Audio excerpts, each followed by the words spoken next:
ஓம் ஸ்ரீ குருபியோ நமக. ஓம் ஸ்ரீ மகா பெரியவா சரணம்.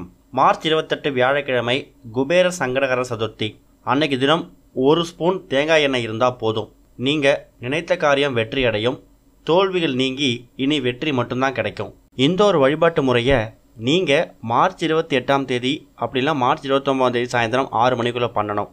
அதுக்கு காரணம் சங்கடகர சதுர்த்தி மார்ச் 28ஆம் தேதி சாயங்காலம் 5:44 மணிக்கு ஆரம்பித்து மார்ச் 29ஆம் தேதி சாயங்காலம் 6:20க்கு முடியுது.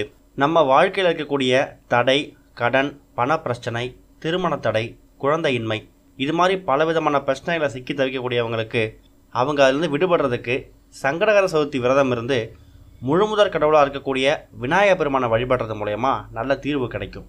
யார் ஒருத்தவங்க விநாயகர் பெருமானை தொடர்ந்து வழிபட்டு வராங்களோ அவங்களுக்கு வாழ்க்கையில் எந்த விதமான பிரச்சனையும் ஏற்படாது அப்படிங்கிறது பெரிய நம்பிக்கை.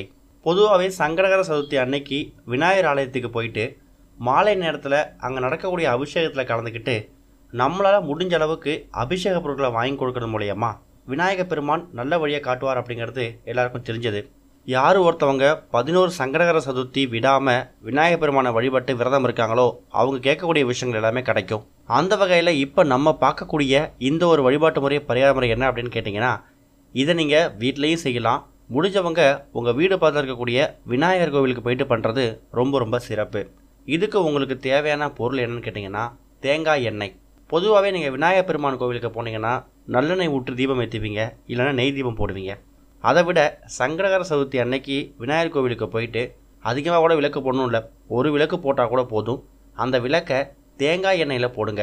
விநாயகர் பெருமானுக்கு தேங்காய் எண்ணெயில் தீபம் போடுறது ரொம்ப ரொம்ப சிறப்பு. ஒரு சில பேர் தேங்காயை 2ஆக உடச்சி அதில் தண்ணியை ஊற்றிட்டு அதில் திரி போட்டு எண்ணெய் ஊற்றி தீபம் ஏற்றுவாங்க. அது ஒரு சில குறிப்பிட்ட வேண்டுதலுக்காக மட்டும்தான். ஆனால் இப்போ நம்ம சொல்லியிருக்கக்கூடிய இந்த ஒரு தேங்காய் எண்ணெய் தீபம் யார் வேணாலும் என்ன வேண்டுதலுக்காக வேணாலும் ஏற்றலாம். குறிப்பாக திருமண தடை, காரியத்தடை, எனக்கு வாழ்க்கையில் வெற்றியே கிடைக்க மாட்டுது அப்படின்னு நினைக்கிறவங்க, சரிவை நோக்கி தான் போயிட்டுருக்கு அப்படின்னு நினைக்கிறவங்க, ஒரு மாதமும் வரக்கூடிய சங்கடகர சதுர்த்தி அன்னைக்கு விநாயகர் கோவிலுக்கு போயிட்டு அங்கே அகல் விளக்கில் 1 ஸ்பூனோ 2 ஸ்பூனோ தேங்காய் எண்ணெயை ஊற்றி அதில் திரி போட்டு தீபம் ஏற்றுங்க. ஒருவேளை உங்களுக்கு கோவிலுக்கு போக முடியாத சுச்சுவேஷன் வருது, வீட்டில் தான் சாமி கும்பிட மாதிரி சுச்சுவேஷன் இருக்குன்னு அப்படின்னா அதுலேயும் தப்பு கிடையாது. உங்கள் வீட்டில் விநாயகர் பெருமான் ஃபோட்டோவுக்கு முன்னாடி ஒரு அகல் விளக்கு வச்சு அதில் தேங்காய் எண்ணெய் ஊற்றி திரி போட்டு தீபம் ஏற்றுங்க. திரி போட்டு தீபம் ஏற்றிட்டு ஓம் கணேசாய நம, ஓம் கணபதியே நமக அப்படின்னு சொல்லிட்டு எவ்வளோ முறை மந்திரங்கள் சொல்ல முடியுமோ விநாயகரோட மந்திரங்களை பாராயணம் பண்ணலாம். விநாயகருக்கு கோவிலுக்கு அருகம்புல்லை நீங்கள் மாலையாக கட்டி கொடுத்தீங்கன்னா அபிஷேகத்துக்கு அப்புறமா அந்த மாலையை அவங்க விநாயகருக்கு சாத்துவாங்க. கொண்டைக்கடலை சுண்டலை நீங்கள் செஞ்சு கொடுக்கலாம். ஒரு 8 எண்ணிக்கையில் கொழுக்கட்டை செஞ்சு கொடுக்கலாம். இது எல்லாமே சங்கடகர சதுர்த்தி அன்னைக்கு நீங்கள் செய்யக்கூடிய விரத முறைகள், பரிகார முறைகள். ஆனால் நம்ம சொல்லிக்கக்கூடிய அந்த தேங்காய் எண்ணெய் தீபம் ரொம்ப ரொம்ப சக்தி வாய்ந்த ஒரு தீபம். தேங்காய் எண்ணெயில் விநாயகர் பெருமானுக்கு தீபம் போட்டு பாருங்கள். ஒரு நல்ல முன்னேற்றம், ஒரு வளர்ச்சி ஏற்படுறதை நீங்கள் கண்கூட பார்க்க முடியும்.